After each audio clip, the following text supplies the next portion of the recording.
2022 మే 20వ తారీఖున వీధి సుబ్రహ్మణ్యం అప్పటి ఎమ్మెల్సీ అనంతబాబు గారి డ్రైవరు సుబ్రహ్మణ్యాన్ని మర్డర్ చేసి హత్య చేసి శవాన్ని కారులో డోర్ డెలివరీ చేసిన సంగతి మీ అందరికి గుర్తుండే ఉంటుంది. కేసులో బాధితుడైనటువంటి ఫ్యామిలీ సుబ్రహ్మణ్యం యొక్క తల్లిదండ్రులు, తమ్ముడు వాళ్ళని పరామర్శించి వాళ్ళ బాగోగులు కనుక్కోటానికి వచ్చాను. వాళ్ళ స్థితిగతుల గురించి కూడా కనుక్కున్నాను. ఈ కేసులో ఉన్నటువంటి కాగితాలన్నీ, కోర్టులో వేసినటువంటి కాగితాలన్నీ కూడా నేను పరిశీలించాను. ఈ కేసులో జరిగినటువంటి ఇన్వెస్టిగేషన్ దర్యాప్తు లోపభూయిష్టమైన దర్యాప్తు, తప్పుడు దర్యాప్తు, ఒక హత్య కేసులో జరగడం నా జీవితంలో నేను ఎప్పుడు చూడాలి. నా ఉద్యోగం 30 ఏళ్లలో ఇంత దారుణమైన దర్యాప్తు ఎప్పుడు చూడాల. అంత నిర్దాక్షిణ్యంగా ఒక దళిత కుర్రాడు చనిపోయాడు, అతనికి న్యాయం చేయాలి అనే వృత్తి ధర్మాన్ని పాటించడమే కాకుండా మానవతా ధర్మం కూడా లేకుండా అన్యాయంగా ఈ కేసుని ఖచ్చితంగా వీగిపోయేటికి ఎలా రాయాలో అలా రాసినట్టుగా ఉంది. కాగితాలన్నీ ఎఫ్ఐఆర్కి ఛార్జ్షీట్కి సంబంధం లేదు. మధ్యవర్తుల పంచనామాకి ఎస్పీ చెప్పేదానికి సంబంధం లేదు. ఛార్జ్షీట్ దాని అంతటా అదే వీగిపోయేటట్టు, కేసు కొట్టివేసేటట్టుగా ఈ కేసు బలంగా నిర్మాణం చేశారు. ఇది ఆంధ్రప్రదేశ్ పోలీస్ చరిత్రనే ఒక మచ్చగా మిగిలిపోయేటటువంటి దీన్ని చేయాల్సిన అవసరం ఉంది.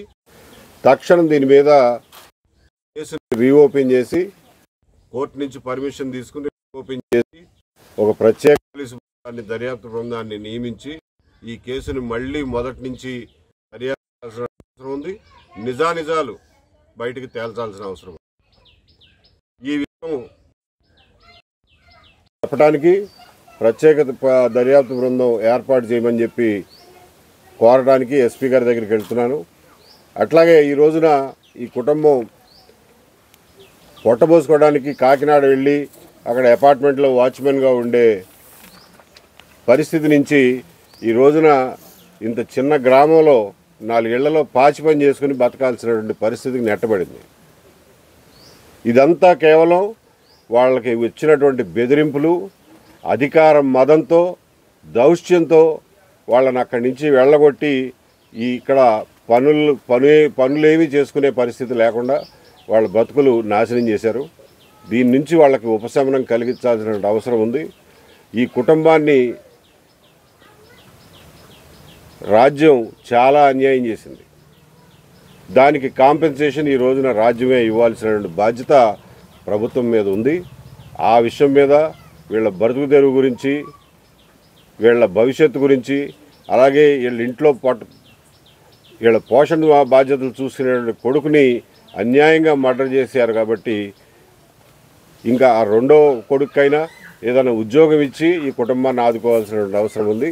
ఈ విషయాలన్నీ ముందు పెట్టి న్యాయం చేయమని చెప్పి డిమాండ్ చేయడానికి కలెక్టర్ గారిని కూడా కలవబోతున్నాను. కాకినాడ వెళ్ళి ఎస్పీ గారిని, కలెక్టర్ గారిని కలిసి ఈ విషయంలో ఇమీడియట్గా డెసిషన్ తీసుకోమని చెప్పి కోరడానికి వెళ్తున్నాను. 2022వ సంవత్సరం నుంచి ఇప్పటి వరకు ఇప్పటికీ 3 సంవత్సరాలు అయిపోయింది. ప్రభుత్వం మారి కూడా 10 నెలలు అయింది.